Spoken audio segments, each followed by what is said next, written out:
যারা বেশি নামাজ পড়বে তারা বেশি জান্নাতে ঢুকবে নাকি? নামাজ পড়তে পড়তে যারা কপাল কালো করে ফেলছে এরা ঢুকবে না?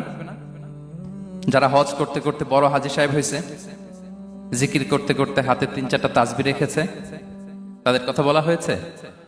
এগুলো নিঃসন্দেহে অনেক বড় আমল, কিন্তু সবচাইতে বেশি জান্নাতে প্রবেশ করাবে যে আমল, বিষ্ণু বললেন, এক হচ্ছে আল্লাহর ভয়, আরেক হচ্ছে সর্বোত্তম আচরণ।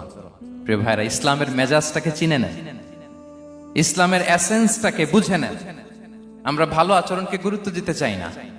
অনেক নামাজি লোক দেখবেন নামাজ পড়তে পড়তে কপালে কালো দাগ ফেলে দিছে, বাসায় বউয়ের সাথে খারাপ আচরণ করে, খিটখিটে মেজাজের, প্রতিবেশীর সাথে শুধু ঝগড়া, কলিগদের সাথে ঝগড়া, মারামারি, দুঃসম্পর্ক, এরকম আছে না নাই বলেন? আছে না? কিন্তু নামাজি, অনেক বড় হাজি, একদিনও কোরআন তেলাওয়াত মিস হয় না।